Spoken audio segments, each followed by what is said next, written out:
Uma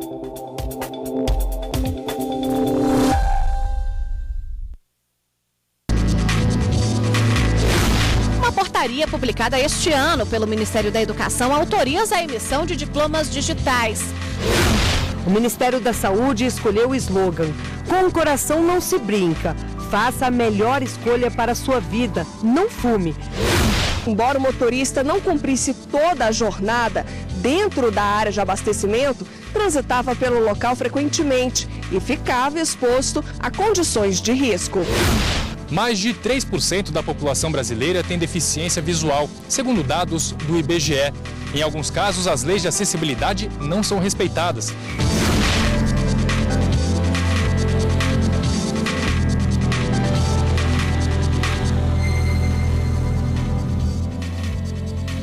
Olá, boa tarde. A quantidade de pessoas que morrem diariamente por causa do tabagismo está crescendo. A cada ano, 7 milhões de pessoas no mundo são vítimas do cigarro. O Ministério da Saúde divulgou dados com o objetivo de conscientizar a população sobre os prejuízos causados por esse grande vilão. E pegando esse gancho, órgãos públicos aproveitaram para reforçar ações que alertam servidores e colaboradores. O Superior Tribunal de Justiça é um exemplo disso. O primeiro trago foi aos 18 anos. Era apenas 1 ou 2 cigarros quando bebia com amigos. Mas o fumo se tornou um vício. O servidor público conta que já ficou 10 anos sem fumar, mas depois que voltou, nunca mais conseguiu largar o cigarro. É difícil. É um vício que é muito forte e precisa ter uma motivação, uma disposição muito grande para encarar isso. O número de vítimas do tabagismo é assustador. 7 milhões de pessoas morrem todos os anos no mundo por causa do cigarro. No país, 428 brasileiros perdem a vida para o fumo todos os dias. O tabaco também é responsável por 29% das doenças cardiovasculares. Por causa do alto número de cardíacos, o Ministério da Saúde escolheu o slogan: "Com o coração não se brinca, faça a melhor escolha para a sua vida, não fume". Como tema da campanha de conscientização do Dia Mundial Sem Tabaco, o STJ também aproveita a data para alertar os servidores sobre os prejuízos causados pelo cigarro. O tabagismo ele está relacionado com doenças do coração e da circulação, com doenças do aparelho respiratório, como enfisema pulmonar, doença pulmonar obstrutiva crônica, as principais, e também está associado diretamente com cânceres, principalmente os cânceres das vias respiratórias, do aparelho respiratório, como câncer de pulmão, de laringe e de traqueia. O médico diz ainda que é importante combater o uso de todos os tipos de fumígenos, até mesmo os mais tecnológicos, como o cigarro eletrônico. Ele também é prejudicial na medida que ele expõe a pessoa que está fazendo uso uma quantidade muito elevada de nicotina. E também já está começando a ser comprovado que expõe essas pessoas também a metais pesados tóxicos que contém naquele aerossol, naquele vapor, principalmente o chumbo e o cádmio. O reflexo do vício também pode ser percebido nos custos da saúde no país. 56,9 bilhões de reais são gastos com despesas médicas e perda da produtividade devido ao tabagismo, prática que também afeta os fumantes passivos. Por isso, a assistente social do STJ lembra que é proibido o uso de cigarro em ambientes fechados. O que essa legislação esclarece é que ambientes fechados é qualquer espaço que tenha uma parede ou meia parede, que tenha uma cobertura, ainda que seja um toldo, uma marquise, é considerado ambiente fechado, porque isso pode afetar as outras pessoas, né, que transitam naquele lugar e não são fumantes. Em 2009, o Superior Tribunal de Justiça criou o programa STJ Sem Tabaco. A ideia da iniciativa é oferecer tratamentos aos servidores fumantes que queiram deixar o cigarro e ter uma vida mais saudável. O atendimento é feito aqui no serviço de saúde pelo assistente social e pelo médico. Então, por meio do atendimento, de entrevistas, é feito esse acompanhamento com o intuito de sensibilizar e também proporcionar que ele tenha adesão ao tratamento e para parar de fumar. praticidade e consciência ambiental. A partir de agora, quem se formar em cursos de graduação na Universidade de Brasília vai receber o diploma no formato digital. A UNB é a primeira instituição pública federal de ensino superior a informatizar esse tipo de documento. É a tecnologia a serviço do cidadão. O diploma é o mesmo, frente e verso. Possui a assinatura da reitoria e o carimbo do Ministério da Educação. A única diferença é que ele não será mais impresso. A universidade garante ad eterno que aquele diploma está registrado aqui. Então você pode comparar com o que a pessoa está te exibindo. Então, se você verifica os dados dela, se é mesmo aquela pessoa, etc. Isso por si só já é um fator muito importante. Mas junto com isso, tem a assinatura digital registrada no ICP Brasil, garantindo todas as questões de segurança e todas as questões legais necessárias da assinatura da reitora. Então você baixa o certificado da assinatura da reitora e verifica se foi a reitora mesmo que assinou, ou seja, você está reconhecendo a assinatura dela como se tivesse ido ao cartório. A checagem é feita por criptografia padrão da ICP Brasil, infraestrutura de chaves públicas brasileiras. Isso sem precisar sair da frente do computador. Uma portaria publicada este ano pelo Ministério da Educação autoriza a emissão de diplomas digitais. O pedido foi feito pela própria Universidade de Brasília, que é a primeira instituição federal de ensino superior a disponibilizar o serviço. Por ano, a UNB imprimia cerca de 9.000 diplomas. Até o semestre passado, os estudantes esperavam pelo menos 4 meses para ter acesso a ele. Agora, assim que concluir o curso e colar grau, o aluno já tem acesso ao documento. Pode facilitar, sim. Em decorrência, se for de um site que não caia, que não dê problema, sim. Facilita bastante a vida de quem quer pegar o diploma de uma forma mais rápida para trabalhar, essas coisas assim. E uma empresa de refrigerantes vai ter que pagar adicional de periculosidade a um motorista pelo abastecimento de empilhadeira. A terceira turma do TST considerou que o funcionário estava exposto a riscos. O Tribunal Regional do Trabalho em Minas Gerais havia excluído da condenação o pagamento do adicional com base na perícia que equiparou o caso ao de um motorista que abastece um veículo em um posto. O TRT considerou que o local de abastecimento das empilhadeiras da empresa era apropriado para armazenar material inflamável e que o tempo gasto na atividade não representava exposição a risco. O empregado recorreu ao TST. O relator do caso na terceira turma, ministro Alexandre Agra Belmonte, observou que, embora o motorista não cumprisse toda a jornada dentro da área de abastecimento, transitava pelo local frequentemente e ficava exposto a condições de risco. Segundo o ministro, o conceito de tempo extremamente reduzido, indicado na súmula 364 do TST, não se aplica às situações em que o empregado se expõe de forma habitual ao risco, ainda que por poucos minutos. Para o relator, o tempo em que o profissional permanece sujeito a essas condições é irrelevante. Além disso, concluiu que o trabalho em situação de risco configura perigo iminente e imprevisível, porque um acidente pode acontecer a qualquer momento. Assim, a empresa foi condenada a pagar adicional de periculosidade ao motorista. A decisão foi unânime. E nada de cobrar taxa para o transporte de cadeira de rodas, bengalas e muletas. É a seguir. Mais de 3% da população brasileira tem deficiência visual, segundo dados do IBGE. Em alguns casos, as leis de acessibilidade não são respeitadas.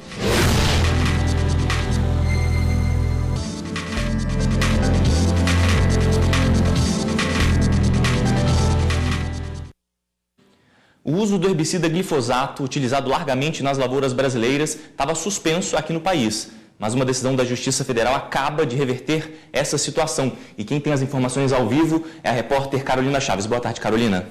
Boa tarde, Galton. Boa tarde a todos. Olha, a 7ª Vara da Justiça Federal de Brasília suspendeu o uso de 3 ingredientes ativos no mês passado. Mas essa decisão foi reformada pelo Tribunal Regional Federal da 1ª Região, com sede em Brasília. O desembargador federal Carlos Moreira Alves, atendeu o pedido da Advocacia Geral da União. Segundo a AGU, se a suspensão fosse mantida, causaria grave lesão econômica e também ambiental com a mudança na modalidade do plantio. O desembargador entendeu que essa suspensão causou grave lesão à ordem pública e que os produtos suspensos são autorizados por órgãos competentes que atestaram que não oferecem risco à saúde nem ao meio ambiente. O desembargador ainda entendeu que a suspensão prejudicaria a economia do país. Galton. Obrigado, Carolina. E agora presta atenção nessa história. Uma mulher tinha sido condenada a 1 ano e 4 meses de prisão por receber os salários de uma tia, servidoras do Exército já falecida. Mas a defesa provou que, na verdade, quem ficava com o dinheiro era o ex-companheiro da acusada. O caso foi julgado pelo Superior Tribunal Militar. Os advogados conseguiram comprovar que a acusada procurou o setor de inativos e pensionistas da 1ª Região Militar para informar o falecimento da tia, pensionista do Exército Brasileiro. Como os documentos não foram encontrados, ela teria sido orientada a assinar um formulário em branco, que seria preenchido pelo responsável da sessão. De acordo com a contestação, houve um erro de procedimento do documento. Ao invés de pedir a suspensão do pagamento, foi solicitado que os depósitos fossem realizados na conta da servidora, já falecida. O Exército continuou fazendo os depósitos. O dinheiro era sacado pelo ex-companheiro da sobrinha da servidora, totalizando R$17 mil. A defesa também conseguiu provar que o ex-companheiro mantinha a acusada em cárcere privado e havia falsificado outros documentos, como relatórios médicos, que indicavam a incapacidade psicológica dela, o que permitia que ele realizasse os saques em nome da ex-companheira. Ela desconhecia a vida do companheiro extralar. As brigas imotivadas foram diárias.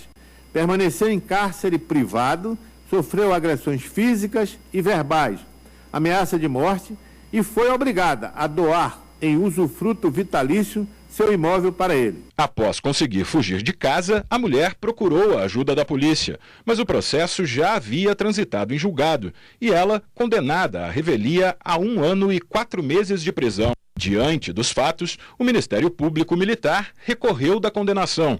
Conforme se denota, da escritura de união estável, bem como os documentos comprovam o endereço residencial de ambos, mas a revisionanda não teve conhecimento do processo em trâmite na Justiça Militar, muito menos das intimações havidas para responder a esse processo.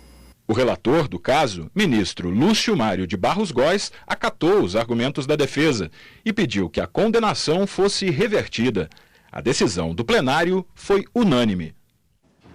Pessoas com deficiência visual enfrentam uma série de obstáculos para a locomoção nas grandes cidades, como a falta de instalações que garantem acessibilidade. O Jornal da Justiça mostra agora práticas e projetos que proporcionam maior inclusão. Já são 16 anos de convivência com os cães-guia. Desde que perdeu a visão em 2002, o Silvio decidiu substituir a bengala pelo cão e não se arrependeu. Eu dou um comando de ir para a escada, ela vê onde tem uma escada e vai, né? Vai para a entrada, para a saída, entendeu? E ela vai tranquilamente, ela localiza e se direciona para aquele ponto e a gente consegue diminuir muito a dependência de outras pessoas. O projeto Cão Guia de Brasília prepara os animais para auxiliarem os deficientes visuais. Vale a pena pela grande diferença que o Cão Guia faz na vida da pessoa. Tá? Ele dá uma velocidade maior, da independência. O cachorro tem um papel muito grande na parte de socialização da pessoa. Mais de 3% da população brasileira tem deficiência visual, segundo dados do IBGE. Em alguns casos, as leis de acessibilidade não são respeitadas e geram dificuldades para caminhar pela rua ou encontrar uma oportunidade no mercado de trabalho. Por isso, uma palavra se torna fundamental para o André e também para os demais deficientes físicos: a inclusão. Por conta do sarampo e descolamento de retina, a Sheila perdeu a visão há 25 anos. Formada em biblioteconomia, ela decidiu seguir em frente. Hoje trabalha como massoterapeuta nesta cooperativa. Eu entrei, fiz o curso e gostei. Vi que foi onde melhor eu me adaptei. A legislação brasileira determina que empresas com mais de 100 funcionários devem ter entre 2% e 5% dos trabalhadores com deficiência. Este advogado explica a importância das empresas darem oportunidade de trabalho aos deficientes visuais. Mas lembra, o poder público não pode deixar de fiscalizar se a lei realmente é cumprida. É uma medida importantíssima a fiscalização e a norma jurídica que prevê essa inclusão, porque muitas vezes, a depender da atividade, uma pessoa com deficiência, ela com certeza fará um excelente trabalho. Basta apenas dar oportunidade. É isto que querem os participantes do grupo Baixa Visão Brasília. Os integrantes possuem visão reduzida, ou seja, enquanto uma pessoa sem deficiência tem uma visão de 180 graus, a deles é de aproximadamente 20 graus. São inúmeros os relatos de dificuldades enfrentadas pelo Leandro. Por isso aqui a palavra de ordem é espantar o preconceito. É uma forma mais prática e ágil de você explicar que você tem uma deficiência visual, mas você não é cego total. Você pode andar livremente, andar com a bengala e utilizar seu celular de uma forma que as pessoas ao seu redor não se sintam ultrajadas. Porque é muito constrangedor a pessoa achar que você está fingindo que tem uma deficiência. É muito difícil de explicar.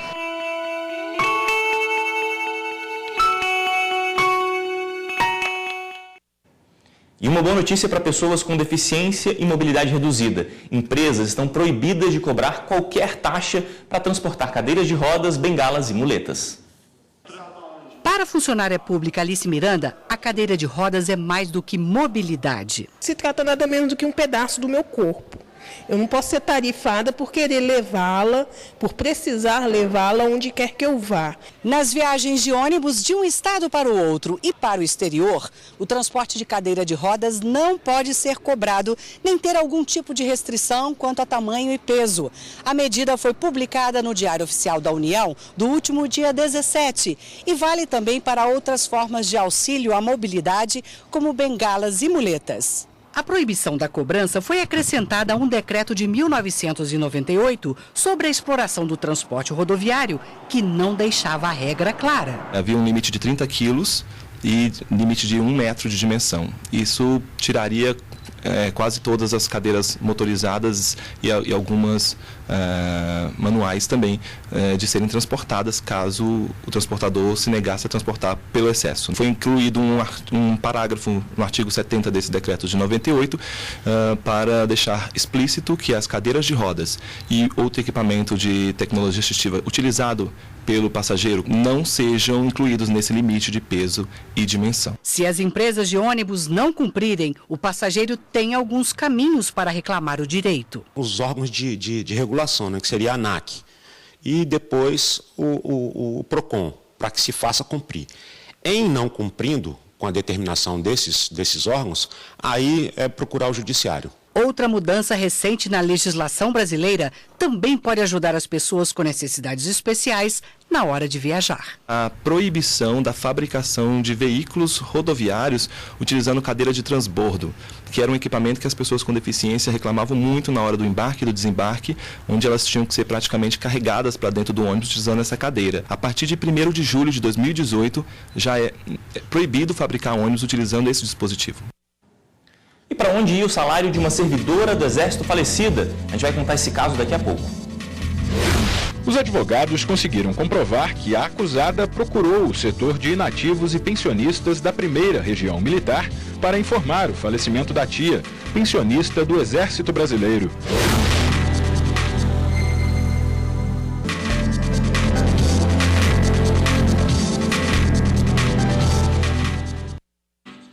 Tráfico de animais silvestres. Você sabia que esta é a 3ª maior atividade ilícita do mundo? Este crime só perde para o tráfico de armas e de drogas.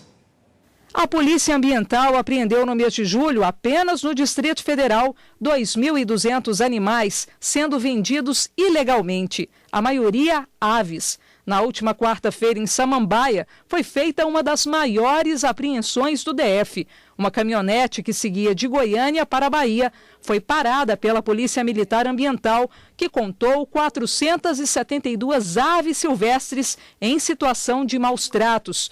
Segundo a polícia, as aves seriam vendidas por até R$3.000. As gaiolas estavam identificadas com nomes de pessoas e números, indicando a quantidade de pássaros por clientes. Os animais que foram apreendidos foram encaminhados ao IBAMA para serem recuperados e devolvidos à natureza.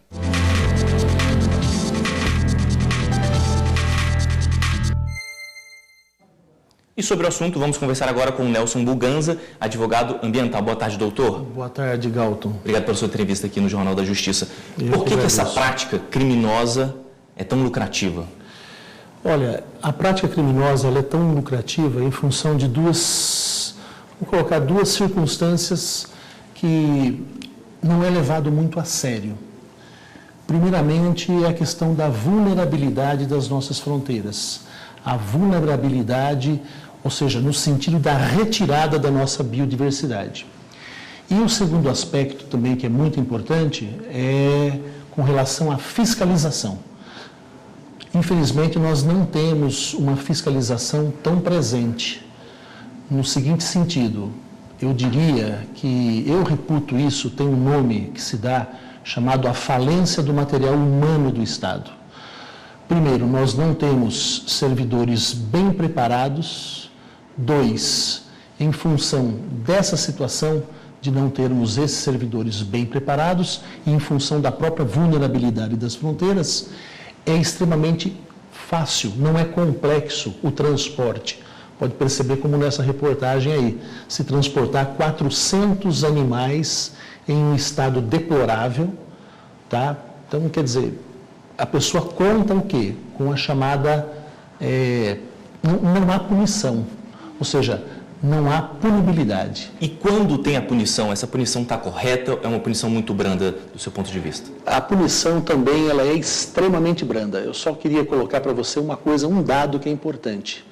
Dos 16 artigos da Lei 9.605, tá, /96, a lei que estipula os crimes ambientais.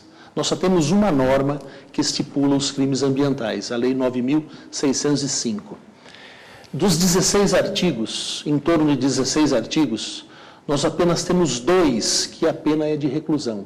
O restante dos outros 14, a pena é simplesmente de detenção. Ou seja, a pessoa ela é presa em flagrante, ou seja, ela é conduzida em flagrante a uma delegacia, onde é lavrado um termo circunstanciado, ela assina o termo e ela sai livre. Ou seja, é extremamente compensador se praticar o crime. Quando nós tínhamos que ter, em função da nossa biodiversidade, penas muito mais rígidas. Doutor, a internet também tem ajudado, tem facilitado nesse crime, né? Perfeitamente, ou seja, os meliantes, os traficantes de animais, eles se utilizam da internet para vender. E isso aí é tido como uma norma, ou seja, a polícia, os órgãos fiscalizadores deveriam usar muito mais a inteligência. Nós temos hoje programas de inteligência artificial que poderia facilmente detectar quem é que está vendendo, quem é que está a vender esses determinados animais silvestres, venda prática essa totalmente ilegal. Porém, não é o que ocorre. Ou seja, é nesse dado que eu gostaria de exortar aqui a questão da falência do material humano. Nós estamos falidos, o Estado está falido. E também, o que acontece? Nós não temos servidores preparados para isso. Doutor, obrigado pela sua entrevista aqui no Jornal da Justiça. Eu que agradeço, Galton. Boa tarde. Boa tarde. Uma sentença estrangeira que condenou o empresário brasileiro a pagar 2 milhões de dólares por quebra de contrato foi homologada pela Corte Especial do Superior Tribunal de Justiça. A homologação é necessária para que a decisão proferida por órgãos judiciais de outros países tenha efeito em território nacional. De acordo com o processo, o empresário Carlos Alberto Sobral produzia joias e bijuterias que eram comercializadas por uma empresa norte-americana. Após a quebra de contrato, a empresa entrou com pedido de indenização, alegando ter ficado sem produtos para revender nos Estados Unidos. Em 2015, a Suprema Corte de Nova York ratificou uma sentença arbitral que condenou o empresário a pagar 2 milhões de dólares por quebra de contrato sem motivação. A sentença foi enviada ao Superior Tribunal de Justiça para homologação, mas o pedido foi contestado pelo empresário, que alegou não haver quebra de acordo operacional ou recusa de remessa de mercadorias que justificassem a condenação. Mas a relatora do caso, ministra Nancy Andrighi, lembrou que os questionamentos de mérito não são possíveis no âmbito da homologação de sentença estrangeira, conforme regimento interno do tribunal, e que foram preenchidos os requisitos necessários à homologação. A ministra destacou ainda ter sido comprovado que a sentença foi proferida por autoridade competente e que já houve o trânsito em julgado. Obrigado pela sua companhia, uma boa tarde e até amanhã.